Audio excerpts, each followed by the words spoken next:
My channel అండి. భారతం చేతి వంటికి స్వాగతం. పెసరపప్పు ప్లెయిన్గా పప్పుచారు పెట్టుకోవటం ఎలా అని చూపిస్తాను. మనకి ఎలా అంటే ఎటువంటి హెల్త్కి పొట్టగా అనీజీగా లేకుండా డైజెషన్ మంచిగా బాగుండేటట్లుగా చూపిస్తాను. అనీజీ లేకుండా చాలా బాగుంటుందండి చారు. చూడండి, ఒక చిన్న గ్లాస్ పోసానండి పప్పు. ఒక గ్లాస్ వాటర్ పోస్తాను, పెద్ద గ్లాస్ వాటర్ పోస్తున్నాను. ఈ సైజు ఆనియన్స్ 2 తోలు తీసి ఆ మధ్యలో ఉన్నవన్నీ కూడా తీసేసి కడిగి పెట్టానండి. ఇవి 2 కూడా పప్పులో వేసేసి 3 విజిల్స్ వచ్చే వరకు కుక్ చేసుకుందాం. పప్పు ఇదిగోండి ఇలా ఉడికిందండి, మెత్తగా ఉడికింది. ఇందులో ఉల్లిపాయలు వేసాం కదా, అవి తీస్తానండి బయటకు. కారం, పసుపు 3 వేసుకుందామండి. సాల్ట్ వేసాను,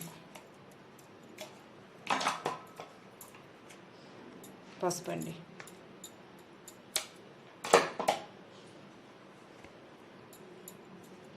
కారం.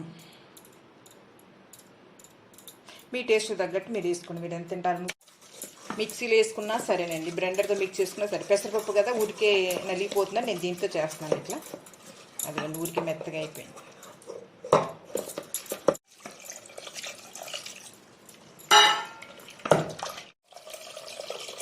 కలిపి పెట్టుకున్నాను.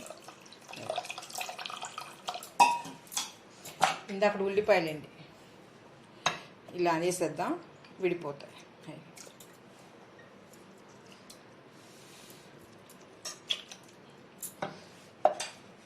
2 పచ్చిమిర్చి అండి, 2 పచ్చిమిర్చి, 1 పెద్ద టమాటా, 4 బెండకాయ ముక్కలు, 4 బెండకాయలండి ముక్కలు వేసేసాను.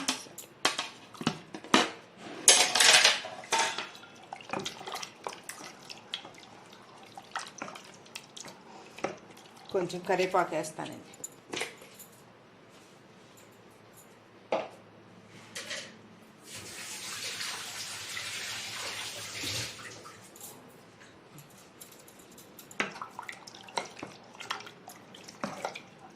ఇంకా మీరు వాటర్ పట్టేటట్టు పులుపు ఎక్కువ ఉంటే వాటర్ యాడ్ చేసుకోవాలండి.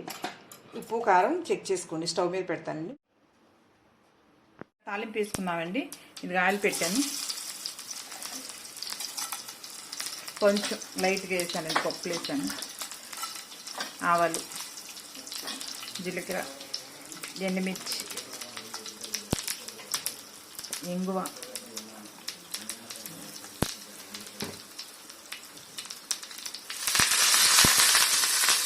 కొత్తిమీర అండి. అవి చూసారా ఎలా ఉన్నాయో, తాలింపు వేసానండి. అవి ఇందులో ఏమీ లేవండి, ఉత్త వెజిటబుల్స్. టమాటా 1, బెండకాయలు 4, 2 పచ్చిమిర్చి, పప్పు, వాటర్, చింతపండు, అంతే. ఇంకింతకు మించి మసాలాలు ఏమి నేను యాడ్ చేయలేదు. చేసుకోండి, ట్రై చేసి చూడండి ఎలా ఉంది, కామెంట్స్ తెలియపరచండి. సబ్స్క్రైబ్ చేయండి, లైక్ చేయండి, షేర్ చేయండి. Thank you.